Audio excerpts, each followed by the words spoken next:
Praise the Lord, everyone. We are here on a very special mission, a very special conversation we're having today with a very special gentleman, Pastor Everton Campbell of the Bethel United Church of Jesus Christ Apostolic there at Ward Close in Kingston, Jamaica. Welcome to the Heart to Heart Talk Show, Pastor Campbell. Thank you, Sir Terry. Good to be here, and let me congratulate you on the work you're doing in media. Matter of fact, I'm always told that I have a radio voice, but I don't make it clear yet. Yes, sir. This could be the start of that career. Pastor Everton Campbell and I have been interacting for a while, a number of years. I've realized his love, as you communicators say, his penchant for communication and leadership and all of that. And so we decided to have him on the Heart to Heart Talk Show in this special pre-taped show. We hope to have him back another live session. We wanted to have this short conversation in the context of a pandemic that's taking lives globally. Pastor Everton Campbell is married, he's a father, and he's a pastor for almost 10 years of that church, powerful, dynamic church there at Ward Close, a tough community, but through the influence of the church, I believe many hearts have been won and are still being won to the Lord of Whitehall Avenue.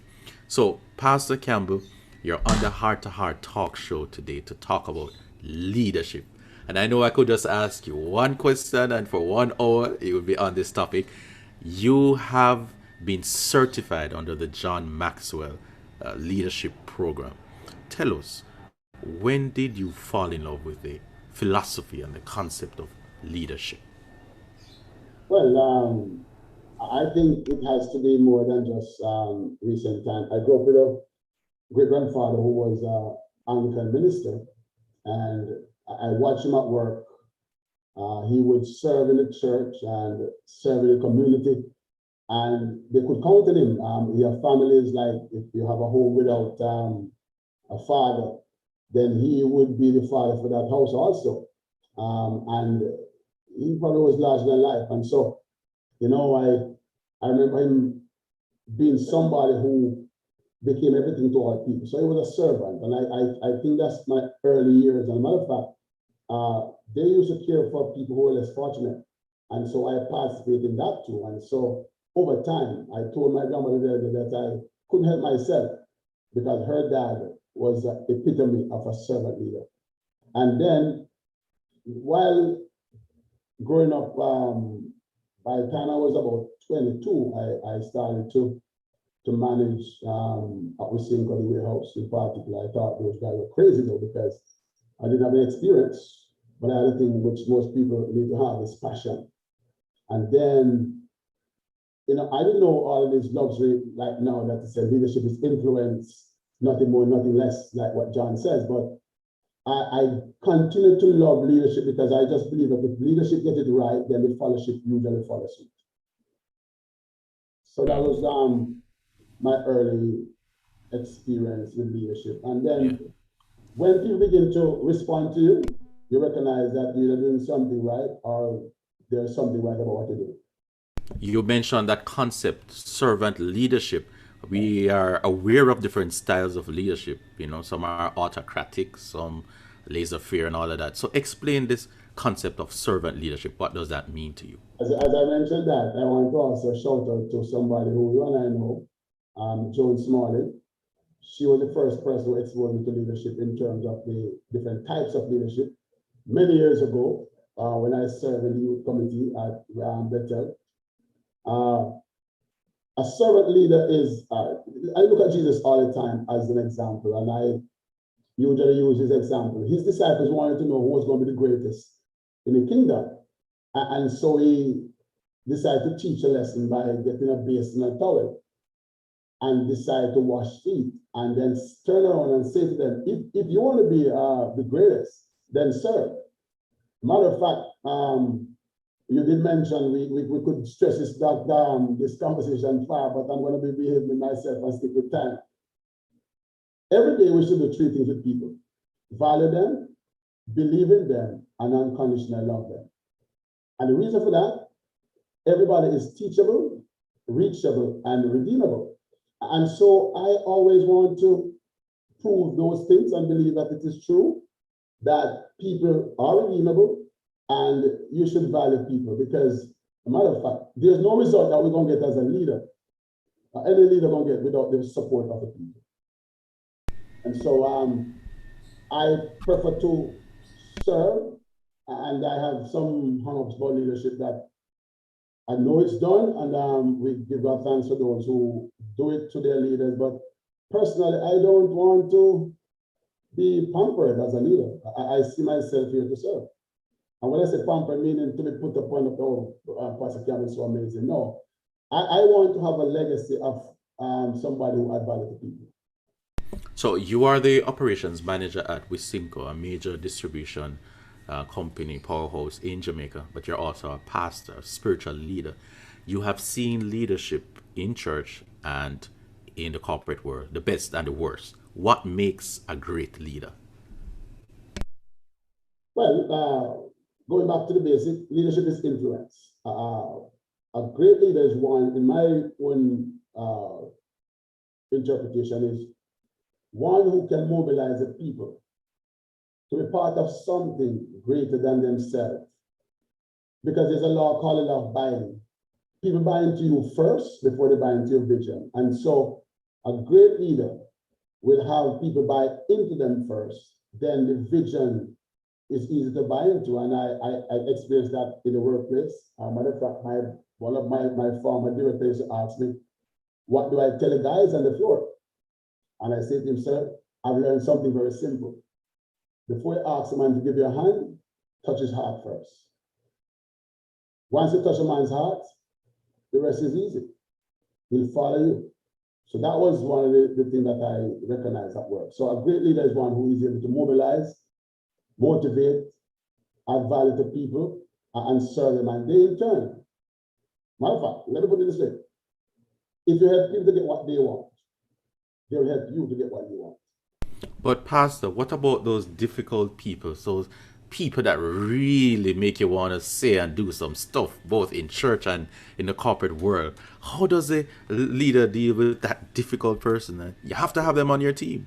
Those people, you must have those people on your team. One, if you have people who criticize what you do every time, I don't think you should dismiss them. I think you need to engage them, because maybe they need to be understood. Because we have those people. You have some people who, some people say, oh, I go to bed and pray every night that the Lord will deliver me from them or them from me. But I think those are the people that need to engage separately. Don't call a general meeting with those people who are hard to giving a hard time.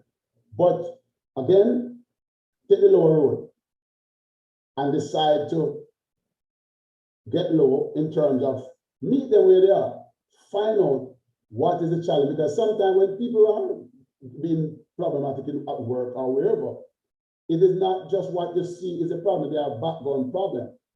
I proved that already. You have folks who are performing at a high level, and then you notice they keep on changing and they just never be the same person that they used to be. Something's going wrong, not necessarily at work, but somewhere in their life. Now, you have folks who not necessarily is a problem, but maybe have a problem with something. And the only way to get that out is to have the conversation. Is there a point though that you know that you give up on this and you move on?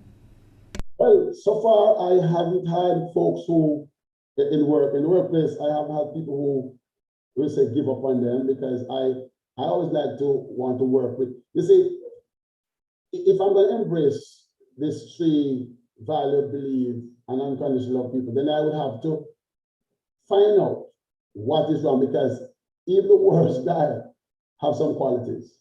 And then I have a way to say to the guy, look here, you and I are in different plane, but you are maybe, and I will use the dancehall arrangement. For example, those guys who sing, I'll say to a guy, you think that teacher or Mavado or, and I hope it's okay to call him, to say that these guys, they come from challenged community, but they have a talent. And while the song they sing sometimes is not what we would desire them to do, they have a talent, but sometimes they are misguided and it leads them down a path. So you have a value, but you might not discover it. And that's why not just the John Maxwell leadership, lessons from leadership, there's also another side to this John Maxwell team. It's also the ability to coach. Matter of fact, it is said that you cannot lead if you can't really coach. And coaches is what, when you go inside, you have a person to go inside, because in order for something to happen for somebody, it has to happen in them first. And so that is where I would meet the guy where it matters most. So that's on the work side. In the church circle, it's different. We can suspend members and expel them. And so when they are upset or not behaving in the best way, again, we have a conversation. Some people say, but Pastor's not talking, but I can talk to the people from the pulpit. I have to speak to them one-on-one. And so that is what I do, because it takes a lot to get me upset anyway. So I'm a cool guy. I have the ability to probably put up with all that stuff because I understand people. People come from different backgrounds, have different challenges, and sometimes they act it out. But until you are able to show them that there's more to them than what they are behaving or really are behaving, then they will never probably manifest. Because you have to tell people to believe in them. You have to tell them that there's quality in them too. That sounds like your version of emotional intelligence, is it? Well, I think so because, for example, a lady had a challenge and stopped coming to church. And it was said that, oh, Pastor didn't visit her. And some people was upset that they're supposed to call. I said, okay, cool, I agree. But maybe she's right. Maybe I probably needed to go and see what's happening. But sometimes, being a church person yourself, if pastor don't visit me, then nobody comes. and so, but those things would get me upset. I would probably empathize and say, well, I can understand.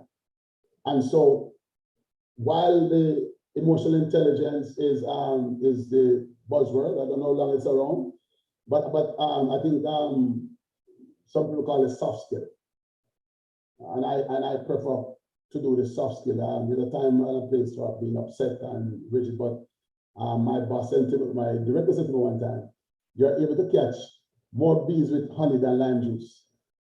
So, in that vein, then, do you believe women make better leaders than men? Being the fact that women are typically more in touch with their emotions than men.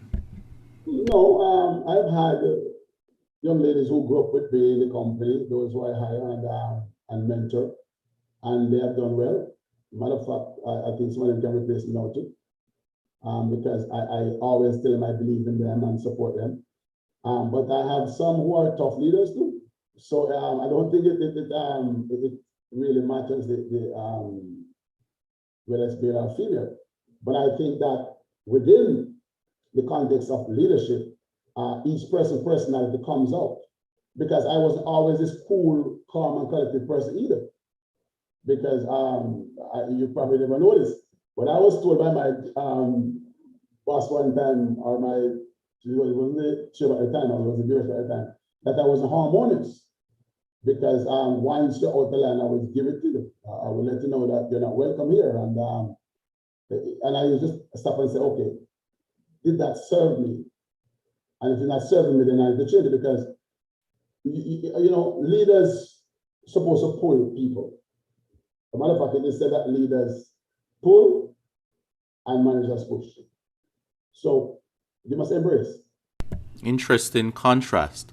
All right, so for somebody, let's talk to a young person right now who's struggling with self-esteem problems, confidence problems, don't believe they know enough, but there is a kind of leadership thing. People just keep pulling them into things and think, how do they know that they're destined for leadership, or maybe destined to a life of just to follow, you know? Well, it's a word that I learned there. It's not new, but I know this word in a new way. It's called awareness. Because I'm a shy person. People say, what? But I say, yes. A matter of fact, some people think that I have a speech impediment. But I never used to talk a lot either. And all because of the two things I mentioned, self-esteem and self-image. What you believe about yourself and how do you see yourself. And because of that, I wouldn't want to let myself to do anything. But you know, all of us need a mentor. Somebody who see, matter of fact, it is said that leaders see before others see, and the leaders see further than others see. So our forefathers, like Bishop Thompson, he saw in me what I didn't see myself. And also in the workplace, because Bishop Hewitt, matter of fact, when they advertised a job and I told him that I wasn't qualified, he said, what are you talking about, Brother Campbell? Why don't you just go and apply? And my coach said, ding, ding, I got through. The rest is history. So sometimes you have to borrow the belief, borrow your superior belief in you. Because the truth of the matter is, none of us will see. So if I'm just talking to a young man now who we are putting in a leadership position, he doesn't feel that he has the ability, suspend the reason for knowing how to do something. Begin to believe. Because I always put it like this when I'm speaking in depth now to people. When we were born, we couldn't walk, not talk. But we learn. And after we learn to walk, we don't go back to creeping. So if it is that you get a chance to lead a service and you go home and start to mark yourself and say, oh, we didn't do it right. Come on, get over that. Because if you ask many of us, how many times we fail and mess up things that we do. So guess what? As a matter of fact, it is said, I think Les Brown said it, you don't have to be great to start, but you have to start so you can become great. Wow. And finally, believe it or not, folks, I know you're going to be teased by the time you see this program, but we're going to have a longer conversation with Pastor Campbell, the issue of succession planning. Many people in church, leadership, they're afraid of letting go and passing on. Also in the corporate world, they're afraid of training people, raising up because they're going to take away their job. What's your comment on succession planning? That's my favorite part of leadership. You know, you're wrapping up, but I'm gonna use 4 legs. Number 1, success is what happened to you. Significance is what happened through you.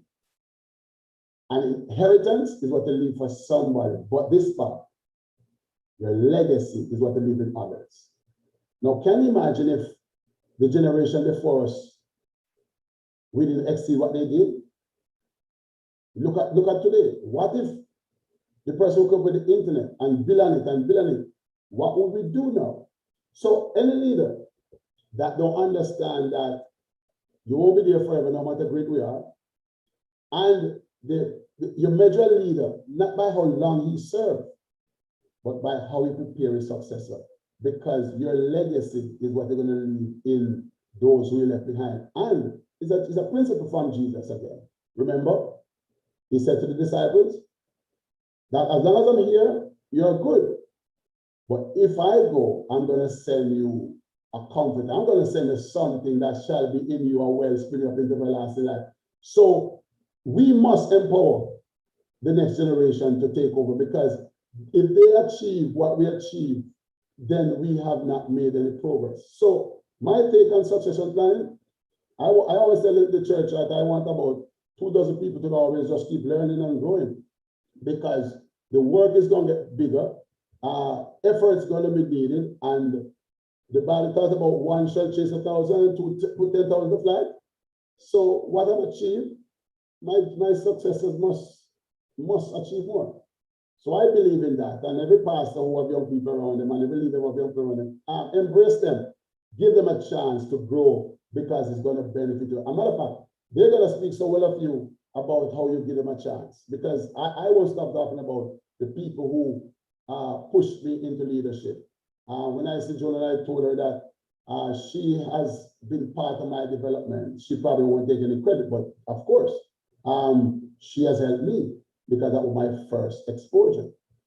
And then Sister Wilson, I think she migrated to one day said to me that that you not the pastor for Wall Close? I said, me? Because I was ordained, but I guess she also see what I couldn't see. And so succession plan is very critical, sir, for any leader. Powerful indeed. Pastor Everton Campbell, operations manager at Wisynco, pastor for almost a decade at Bethel Ward Close in the community of Whitehall, telling us, teasing us about leadership. We must have him back on the Heart to Heart Talk show, perhaps on a Monday night. When you see this program, type in the chat, we want Pastor Campbell, and that will encourage him as we go into a more fulsome discussion about leadership. Thank you, Pastor Campbell, and the